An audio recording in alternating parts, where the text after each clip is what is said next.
تہجد کے تعلق سے کچھ بات دیکھ لیتے ہیں۔ سب سے پہلے تہجد کی فضائل میں دیکھیے قرآنی آیت بھی اور احادیث بھی موجود۔ سب سے پہلی چیز تو اللہ رب العزت سورہ بنی اسرائیل، یہ سورہ اسراء سورہ نمبر 17 آیت نمبر 79 کے اندر فرماتا ہے، 79 کے اندر فرماتا ہے اور کہتا ہے وَمِنَ اللَّيْلِ فَتَهَجَّدْ بِهِ نَافِلَةً لَكَ، اللہ فرماتا ہے اور کہتا ہے اور رات کو تہجد پڑھو، یہ آپ صلی اللہ علیہ وسلم کے لیے نفل ہے، آپ اے نبی رات میں تہجد پڑھا کرو، یہ آپ کے لیے نفل ہے۔ عَسَىٰ أَن يَبْعَثَكَ رَبُّكَ مَقَامًا مَحْمُودًا، ہو سکتا ہے اللہ اس کے ذریعے آپ کو مقام محمود پر پہنچا دے۔ ٹھیک ہے، تو اس لیے کہ قرآن سے پتہ چلتا ہے کہ تہجد کا ذکر قرآن میں اور اس کی بڑی اہمیت ہے، اس کو پڑھنا چاہیے۔ اسی طرح دوسرے مقام پر سورہ بنی اسرائیل میں اللہ نے آگے فرمایا کہا بے شک اللہ سے ڈرنے والے متقی لوگ باغوں اور چشموں میں ہوں گے، وہاں ان نعمتوں کو پائیں گے جو ان کا رب انہیں دے گا، بے شک وہ اس سے پہلے نیکوکار تھے، وہ راتوں کو بہت کم سوتے تھے اور بوقت سحر اللہ تعالیٰ سے بخشش طلب کرتے تھے۔ رات کو اٹھ کر، مومنوں کی صفت ہے رات کو اٹھ کر اپنے رب سے بخشش طلب کرتے تھے، اس لیے کہ رات کا آخری پہر وہ پہر ہوتا ہے جس میں اللہ رب العزت آسمانی دنیا پہ نزول کرتا ہے اور ایک ندا اور آواز لگائی جاتی ہے۔ یہ صرف رمضان کے لیے خاص نہیں ہے، سارے سال ہوتا ہے کوئی مغفرت کا طلب کرنے والا میں معاف کرنے والا ہوں، ہے کوئی مانگنے والا میں دینے بیٹھا۔ صحیح مسلم کی روایت ہے، بہت سی بار یہ رمضان میں لوگ پیش کرتے ہیں روز کی، اور بہت سی بار یہ روایت کو لوگ شب برات کے لیے پیش کرتے ہیں، یہ روز کی ہے۔ روز اللہ آسمانی دنیا پہ فرسٹ جس کو کہیں گے اسکائی پر آتا ہے اور ایک ندا آواز لگائی جاتی ہے کوئی مانگنے والا، تو میں سمجھ رہا بات۔ تو بہرحال اس کا تذکرہ قرآن میں بھی ہے، احادیث کے اندر جو ہے صحیح مسلم کی روایت میں آتا ہے نبی اکرم صلی اللہ علیہ وسلم کے تعلق سے کہ جو ہے نبی اکرم صلی اللہ علیہ وسلم سے پوچھا گیا کہ فرض نماز کے بعد کون سی نماز سب سے افضل ہے۔ نبی اکرم صلی اللہ علیہ وسلم کسی نے سوال کیا فرض نماز کے علاوہ سب سے افضل نماز کون سی، اس کا مطلب دوسرے الفاظ میں نفل عبادتوں میں سب سے افضل عبادت کون سی ہے۔ فرض نماز کے بعد سب سے افضل عبادت مطلب کیا ہوا، نفل نمازوں میں سب سے افضل نماز۔ تو آپ نے فرمایا اور کہا آدھی رات کے بعد نماز یعنی تہجد، آدھی رات کے بعد پڑھی جانے والی نماز کا پڑھنا یہ سب سے افضل عبادت ہے فرض نمازوں کے بعد۔ تو اگر فرض کے علاوہ کوئی انسان کچھ کرنا چاہتا ہے سب سے افضل کام تو وہ کیا کرے، تہجد کا اہتمام کرے، تہجد کا اہتمام کرے۔ بڑی اہم بات ہے اور ہمیں چاہیے کہ ہم کوشش کریں ہم لوگ تہجد کا بالخصوص اہتمام۔ تو اس حدیث سے پتہ چلا سب سے افضل نماز نہ فرض کے بعد سب سے افضل نماز نفل میں یا سب سے افضل عبادت نفل عبادتوں میں کون سی ہے، تہجد کا ادا کرنا۔ اور اس تہجد کی بعد یہ پڑھا جاتا ہے کیا، وتر، جو میں نے پہلے لے چکے ہیں، ہم لوگ پہلے پڑھ لیتے وتر عشاء کے بعد، عام طور سے تہجد نہیں پڑھتے لوگ، یہاں بس عشاء کی بات کا اس لیے اس کو پہلے رکھا حالانکہ وہ اس کے بعد آتی۔ اب آئیے جو ہے ایک اور روایت میں اس طرح سے آتا ہے، ابن حبان اور مسند احمد کی روایت ہے، ابو ہریرہ رضی اللہ عنہ اس کے راوی فرماتے ہیں ہر کس و ناکس مسلمان کو سلام کہو، غریبوں کو کھانا کھلاؤ، صلہ رحمی کرو اور راتوں کو اٹھ کر جو ہے اس وقت نمازیں پڑھو جبکہ لوگ سوئے ہوئے ہوں، اس طرح تم آرام سے جنت میں داخل ہوں گے۔ ابو ہریرہ رضی اللہ عنہ نے ایک مرتبہ پوچھا اللہ کے رسول میں جنت میں آرام سے کیسے داخل ہوں، تو آپ نے بتا دیا اور کہا کیا کیا کرو جنت میں جانے کے لیے آسانی سے۔ پہلا کام مسلمان کو سلام کرو، غریب کو کھانا کھلاؤ، رشتوں کو جوڑے رکھو، رات کو اٹھ کر نماز پڑھو جبکہ لوگ سوتے رہتے ہیں، تم آسانی سے اور آرام سے جنت میں چلے جاؤں گے۔ تو آسانی سے اور جنت میں جانے کے راستوں میں سے ایک راستہ تہجد کا پڑھنا ہے، کھانے کا کھلانا ہے، لوگوں سے رشتہ دار تعلقات قائم کرنا ہے، اور کس اور ناکس جس کو بھی کسی کو بھی سلام۔ اور یہاں الفاظ دیکھیے ہر کس و ناکس، بڑی اہم چیز، مطلب ہر کسی کو، ہم بس کیا ہوتا ہے سلام کرتے ہیں اسٹیٹس کے حساب سے، بہت مالدار ہے تو سلام، غریب نوکر اپنے پاس روز کام کو اس کو کیا سلام کریں گے۔ کس اور ناکس مطلب اس کی دنیاوی اعتبار سے ویلیو ہو یا نہ ہو لیکن آپ نے سلام کرنا چاہیے، سمجھ رہے ہیں بات۔ بہرحال سلام کرو اور رشتوں کو قائم رکھو، غریبوں کو کھانا کھلاؤ اور ہاتھوں کو ٹوٹ کے نماز پڑھو، مطلب تہجد پڑھو جب سب سوتے ہیں، مطلب آخر وقت میں افضل ہے یہ ٹائم، تو تم جو ہے جنت میں چلے جاؤں گے۔ اب تہجد کے وقت کے تعلق سے ہم کچھ باتیں دیکھتے ہیں۔ تہجد کا وقت اور اس کی رکعتیں۔ تہجد کا وقت عشاء کے بعد سے لے کر فجر کے پہلے تک، سیم جو وتر کا ٹائم۔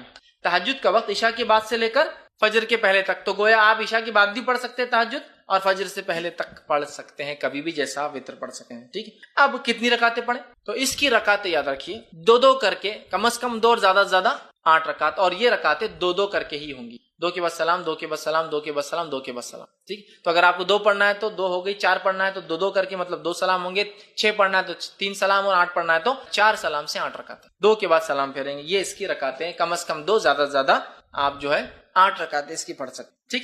اب جو ہے یہ کب پڑھ سکتے ہیں، تو اس کے تعلق سے میں نے جو آپ سے کہا یہ کبھی بھی پڑھ سکتے ہیں، اس تعلق سے ایک روایت آتی ہے، یہ روایت جو ہے صحیح بخاری اور صحیح مسلم کی ہے، نبی اکرم صلی اللہ علیہ وسلم کے تعلق سے آتا ہے اور روایت میں آتا ہے رات کے جس حصے میں تم چاہو نبی اکرم صلی اللہ علیہ وسلم کو نماز پڑھتے ہوئے دیکھ سکتے ہو اور جس حصے میں چاہو آپ کو سوتے ہوئے دیکھ سکتے ہو. مطلب آپ صلی اللہ علیہ وسلم اس نماز کو رات کے کسی بھی حصے میں پڑھتے ہیں. صحابی کہتے ہیں کبھی ہم کو آپ پڑھتے ہوئے دکھتے، کبھی نہیں دکھتے، کبھی عشاء کے بعد دکھتے، کبھی بیچ میں دکھتے، کبھی آخری رات میں دکھتے.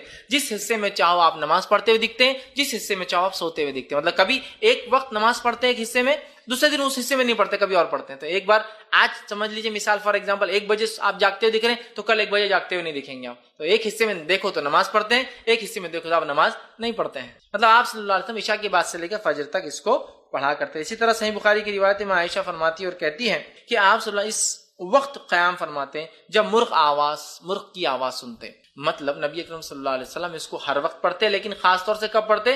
رات کا تیسرا پہر. اور مرغ یاد رکھیے رات میں لاز بالکل سحر کے وقت آواز دیتا ہے، اور آپ سے کی حدیث ہے جب مرغ بانگ دے تو اسے برا مت کہو، اس لیے کہ وہ تو فرشتوں کو دیکھ کر بانگ دیتا ہے. لہٰذا جب مرغ بانگ دے تو اللہ سے دعا کرو، اس لیے کہ اس وقت فرشتے حاضر ہوتے. اور مرغ یاد رکھیے کبھی بھی، وہ شروعات میں تو کبھی بھی دیتا ہے وہ، لیکن جب سیکھ لیتا ہے تو وہ آپ دیکھیں گے رات میں 3 بجے سے یا کم از کم وہ سحر کے وقت شروع کرتا ہے تو فجر کے پہلے تک دیتا ہے. وہ شروع ہوتا ہے کیا مرغا بانگ دیتے کہ بور کر رہا ہے نا، وہ بور نہیں کر رہا، وہ آپ کو اشارہ کر رہا ہے کہ اب فرشتے آنے کا وقت ہے، فرشتے آ رہے ہیں، دیکھو آ رہے ہیں، اعلان ہو رہا ہے، اب جا رہے ہیں نا. جیسا کوئی بڑا منسٹر ہے آپ کے گھر اور آپ کو کسی نے بلایا نا گھر پہ، کتاب کو اوپر لیں گا، میرے کو نہیں بلایا اور ابا نے دیکھو مل لی خود ہی منسٹر صاحب سے اور فلاں ہو گیا، تو فرشتے حاضر ہوتے ہیں نا، ان کی حاضری کا وقت ہے. تو مرغ تو اعلان کر رہا ہے بھائی آ جائیے، الارم ہے، اٹھ کے فائدہ اٹھا لیجیے. تو بہرحال اس کو برا مت کہو، فرشتوں کو دیکھ کر بانگ لگا. ٹھیک ہے. بہرحال تو آپ خاص طور سے آخر وقت میں پڑھتے تھے، لیکن پڑھا کبھی بھی جا سکتا ہے. ٹھیک ہے. اور آخر وقت میں کیوں پڑھنا چاہیے اس کو افضل میں نے کیوں کہا؟ آئیے اس تعلق سے صحیح ستہ کی ہر کتاب میں، بخاری، مسلم، ابو داؤد، نسائی، سنن ابن ماجہ، ترمذی، سب میں آتی ہے روایت. حدیث کے الفاظ ہے جب رات کا تہائی حصہ باقی رہ جاتا ہے، 1/3، اس لیے میں نے کہا تہائی، تیسرا حصہ، تہائی حصہ باقی رہ جاتا ہے تو جو ہمارا بزرگ اور برتر پروردگار اللہ تعالیٰ آسمانی دنیا یعنی پہلے آسمان پر اترتا ہے اور کہتا ہے، ایک ندا لگائی جاتی ہے، کوئی مجھ سے دعا کرنے والا ہے میں اس کی دعا قبول کروں گا، کوئی سوال کرنے والا ہے میں اس کا سوال پورا کروں گا، کوئی ہے جو بخشش چاہتا ہے میں اس کو بخش دوں گا. ٹھیک ہے. یہ آواز لگائی جاتی ہے اور یہ آواز ہر روز رات کے تیسرے پہر ندا اور آواز لگا. سبحان اللہ. یہ کوئی شب برات کے لیے خاص نہیں ہے اور یہ کوئی رمضان کے لیے خاص نہیں. ایوری نائٹ، ہر رات ہم اللہ سے دعا کر کے منوا سکتے اپنے رب کو، اس لیے کہ اللہ ہم سے بہت قریب ہے پہلے آسمان، اور آواز لگاتا ہے بھائی میں خاص سننے آیا ہوں، بتاؤ ہے کوئی مانگنے والا؟ تو یہ بہت خاص وقت ہے. اور میں نے دیکھا ہے بہت سارے لوگوں نے جس اس کا تجزیہ کیا ہے، ان اوقات میں مانگی گئی دعا کبھی رد نہیں ہو، کیونکہ اسپیشلی آدمی اٹھ کر یہ دعا کرتا ہے اور اللہ نہیں ہونے والے کام بھی لوگوں کے. بہت سارے لوگ بولتے ہیں دعا کب کرنا، ہم نے افضل وقت کیا ہے؟ تو میں کہتا ہوں رات کے تیسرے پہر اٹھیے، تہجد کی نماز پڑھیے، وتر قائم کیجیے اور پھر اپنے رب سے. سب سے بہترین وقت ہے اللہ کو سنانے کا، اس لیے کہ اللہ خود اس وقت کہتا ہے کوئی مجھ سے مانگنے والا میں دینے بیٹھا ہوں، ہے کوئی سوالی میں اس کے سوال کو پورا کروں گا، ہے کوئی مغفرت کا طلب کرنے والا آج مغفرت کا. تو ایوری ڈے ہمارے لیے مغفرت کا دن ہو سکتا ہے اگر ہم فائدہ اٹھانا چاہیں تو. اسی طرح جو ہے نسائی کی روایت ہے، سنن نسائی کی، مستدرک حاکم کی ہے کہ نبی اکرم صلی اللہ علیہ وسلم فرماتے ہیں رات کے آخری حصے میں بندہ اپنے رب کے سب سے زیادہ قریب ہوتا ہے. کیوں سب سے زیادہ قریب ہوتا ہے؟ اس لیے کہ ان کا رب پہلے آسمان پہ آ جاتا ہے تو بندہ سب سے، ایسے تو بندہ ہمیشہ اللہ سے قریب ہے، اس کا رب اسے سنتا ہے، لیکن یہ اور قربت کا وجہ ہے کہ اللہ رب العزت پہلے آسمان ہے نا، قربت اور نزدیک ہو جاتی ہے. اس لیے خوب مانگنا چاہیے. صحیح بخاری اور صحیح مسلم کی روایت آپ نے فرمان کہا اللہ تعالیٰ کو سب سے محبوب نماز داؤد علیہ السلام کی نماز ہے. آگے ان کی نماز کی کیفیت بیان کرتے فرماتے اور کہتے ہیں وہ رات کے نصف حصے سوتے، ہاف پارٹ جو سوتے تھے، اور تہائی رات نماز پڑھتے تھے، 1/3